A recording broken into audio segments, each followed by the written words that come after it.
This is the Hidden Killers podcast with Tony Brueski, featuring former FBI Special Agent and Chief of the Counterintelligence Behavioral Analysis Program, Robin Dreeke. The trial of Ashley Benefield, it is coming up very soon. This is known as the Black Swan murder trial. She was the ballerina who, after 13 days of meeting Doug Benefield, who's about 30 years her senior, they got married. They thought 13 days in, great idea. And well, they were together for a couple years. It seemed to be working somewhat. She got pregnant. And well, shortly after that, the relationship, according to her, started going downhill. She makes claims of abuse, of attempted poisoning, of threats that Doug made, of how he knows how to kill people through poisoning and other things, all of which were found to be not legit by a court when she was trying to have the case dismissed and through some custody hearings, and she doesn't want any of that brought into the trial. But I believe the court said something to the effect of there isn't one scintilla of truth or evidence to what your claims are, and there really isn't. There's even been an interview I saw recently with a friend of Doug who was in the military with him. The claims that she makes that he was talking about how he killed people. He wasn't in that role. He was working behind the scenes on technical projects. So whether he said those things to her or not, to make her impressed, I don't know, but it certainly wasn't reality if he did say those things. Or was it just a big story that was made up that Ashley Benefield thought, if I say this, I can have the kid, and he goes away. And those didn't work. He kept fighting for the kid. He ends up dead after being shot by him, claiming self-defense. Joining me to discuss, Robin Dreeke, retired FBI Special Agent, Chief of the Counterintelligence Behavioral Analysis Program. It's a tricky one. This is one of those in one state, if you were to argue, stand your ground, probably get off. In other states, not so much. What's your thoughts on this one going in and the fact that a court has already said, we don't believe your story? Yeah, that definitely undermines her her credibility. And you know me, Tony, because we cover so many cases that have to do with women that have been victimized. My own confirmation bias generally leans towards the women victim that are claiming victimhood in this. But when you look at the data points, when you look at the lower court, the family court, and you look at the no scintilla of evidence of anything she's claiming, the data is not backing up her claims whatsoever.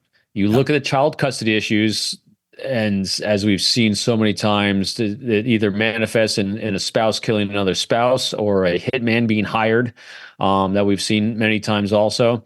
And then we start seeing, so I'm doing my research for us today, and I see you don't get a lot sometimes with these little data points that paint the picture of Doug as, his first wife died and his daughter has said good things about him. That to me is a very powerful thing that will undermine a thought of abuse, because daughters that have been around abuse, if there is abuse, generally don't say good things about their dads. If in other words, abuse doesn't just start happening. If he was abusing Ashley, as she's claiming, it won't be the first time in his life he's abusing a woman. Sure. It would have been his first wife. And if that was the case, the daughter would have been witness to, rumor of, and so you wouldn't have her speaking so positively. Most likely, again, I'm broad swath here, but most likely not speaking well of the daughter. So that, to me, that was a good data point. The other thing that I cannot find it, and you might have the info because you do a much better, deeper dive than me. I can't find out how she got this gun. Where did this gun come from? That I do not know the answer to. But apparently there had been firearms in the house. She had made a claim, and this is another interesting data point on this. In sworn testimony, she had made a claim that he pulled a gun on her from his boot and threatened her at a different point in time. Then in a later testimony that she gave, came from the waistband. But she's claiming she saw. The question was basically, so you saw him take it from his, you think you saw him or what? I saw him take it from his boot. It's interesting because you just said it was his waistband in this other testimony. Oh, I'm sorry, it was the waistband. I get, memories can be clouded, especially in traumatic situations. But this one, it smells. I mean, I'm about believing victims, but I'm not about blindly believing people who claim they are victims. We got to look at the facts and make sure that these stories add up, because people lie. Women can lie. Men can lie. Anyone can lie for the benefit of whatever their goal ultimately is. And when it comes to child custody, it gets really messy sometimes. And people go to ends of the earth to make shit up to get their way. This is feeling more like that, but I certainly do want to hear any arguments that come out on the Benefield side. But the arguments we have heard, they all smell, and the courts have said the same thing. You know, and it's sad to say, but the one thing that another little data point that was interesting to me, and it's because of my background probably of listening to and we both examined a lot of 911 calls.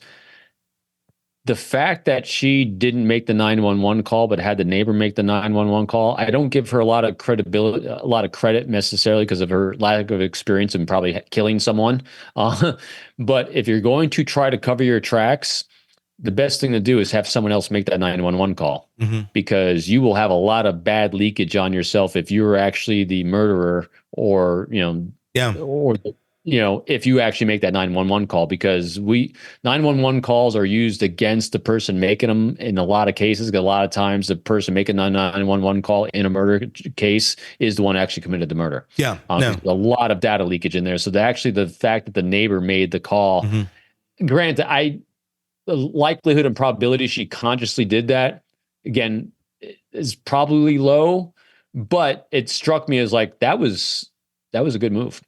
It was. It does strike me as being a bit planned, honestly. I mean, she's claiming that she was being abused. It's claiming that she, he was attacking her. There's no evidence of there was a couple scratches on her corner, which honestly looked like they came from a side of a box, when packing. I've moved God knows how many times.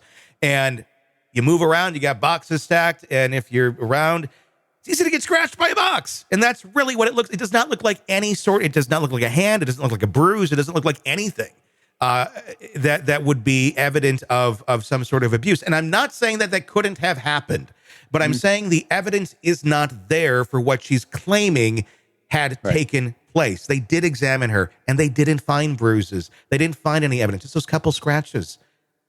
I don't know. I mean, it doesn't add up. And then running to the neighbor, having the neighbor make the call, I could see that, let's make this really dramatic. Let's get a neighbor involved. Let's add this other element to it to be the victim here.